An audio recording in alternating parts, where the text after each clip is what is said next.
Yeah, so I think the time that I was probably most afraid in my life was coming out as gay to my family. I That's something that I kind of struggled with internally for many years, and I didn't know how my family would react. They had always had friends that were gay, but I didn't know how they would reply or like respond to me being gay. So that was a huge like scary thing to me, and so much so to the point that I had kind of over prepared for like how bad it would be, and tried to set my financial situation really strong so that I would be able to support myself should I not have to, or should I not be able to rely on my family and all that. And it was a pretty terrifying experience that did not end nearly in any way, shape, or form bad. It was actually the exact opposite. But I think just preparing for that mentally, I remember going on a trip with a few friends and deciding over that time that when I got back, I had to tell everybody. And I was so anxious, kind of, we were in the car and I would kind of take naps to try and like sleep through the anxiety of knowing what I was going to do when I got back. So that was kind of the biggest, like the scariest thing I think I've ever gone through, but it ended with complete acceptance. So it was a fear that thankfully did not come to any fruition at all.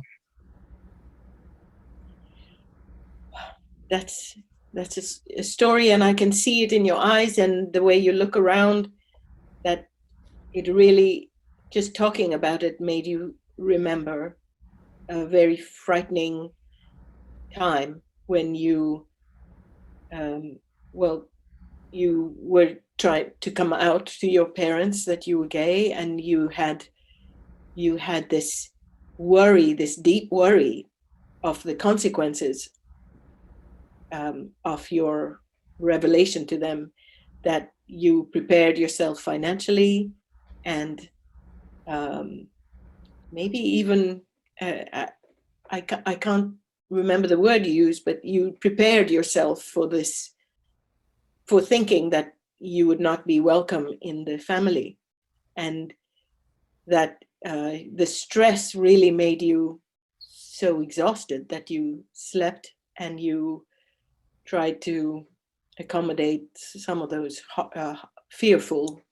times, feelings, and that when you got a chance to talk to them, that the whole thing went so much better than you expected, and that it was, you said, full acceptance, and you smiled, and you, I can see that it was a delight not to have that fear still lingering, but I still see it in your face as you talk.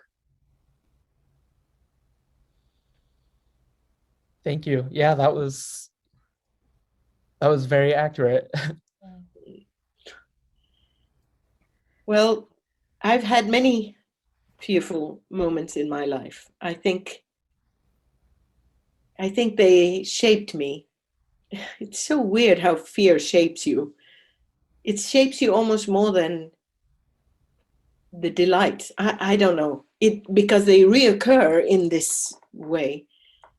When I had to leave Uganda, I was very fearful because I was leaving alone, and I didn't know where I was going and who I was going to, rely on. I thought to myself that I was the only person I knew, and I would only have myself to rely on. And I think that fear in me has been like suspended animation, like a suspended belief. And I just dealt with every moment. Um, I remember they booked me a ticket that routed me through Paris. And so at 19, when I left, and I was 19 in Paris.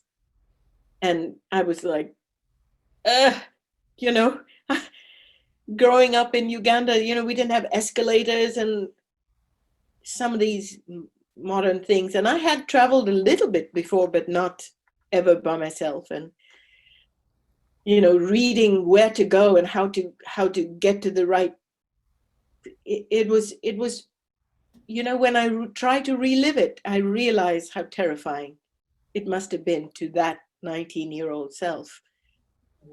But I got to West Virginia, and when I mean, there are many parts of this scary trip. It was a long trip, and I got to West Virginia, and I just remember hearing my name called out as I deplaned. And I remember looking down and thinking, here it is, here's my new life, and I have no idea what it is, what it's going to be, who I will know. I only know myself, but I didn't know anything really. And I heard my name. Oh, and I was like, I remember taking just the hugest breath.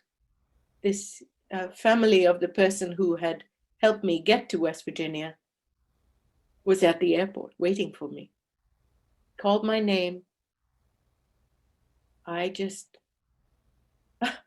I don't know. It was just like a melt, terrifying.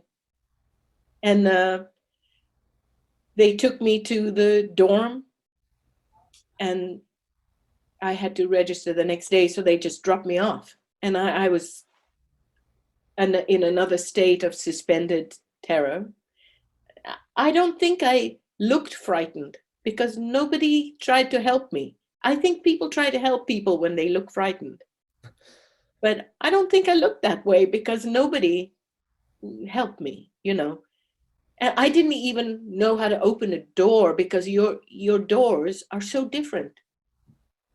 Now it's normal to me, but there's a bar across the door. I was used to a handle. I I'd stand there and watch people do it. I think that was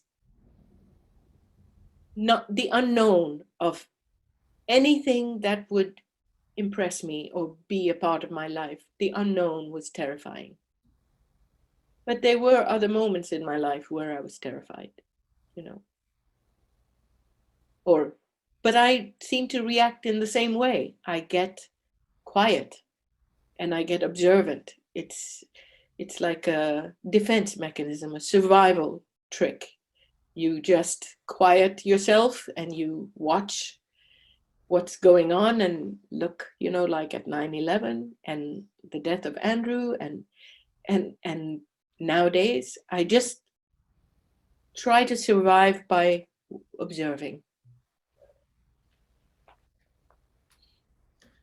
So I heard you say that first that fear kind of shapes you more so than maybe the good times in life. That those types of experiences are really kind of what make you who you are. Um, and you said that leaving Uganda was a huge, just fearful, big change. And that at 19 years old, so you were routed through France. I think you said Paris. And that it was just so different there already that you had said that like they didn't have escalators in Uganda, so like there were just a lot of new things, and that from there just trying to like navigate through as a 19-year-old completely on your own, it was just a really big, um I guess just like a really big experience and really difficult thing. And then that you flew to the United States, and when you got to West Virginia, that the family that had helped you get here, that you had said that you heard them call your name, and that you had taken like a really deep breath with that, and you knew that like this was your new life, and you didn't really know what it was yet. That I know you'd mentioned kind of the unknown a few times, and that at this time you were really quiet about, like, you kind of got into like an observational kind of state, and that nobody had offered to really help. So you think that you must not have looked like you were scared. So you must have been very calm on the exterior. And I remember you saying about going to the dorm where you would wait for a while and that you were in another state of like suspense. So I know you had mentioned like kind of suspended animation as well, where it just kind of feels kind of paused, I think. And then you said that I'm trying to think of the next part. You had said that, oh, that a lot of times when things get very difficult, you tend to quiet down a little bit in a way and become observational and like observe things and kind of internalize a little.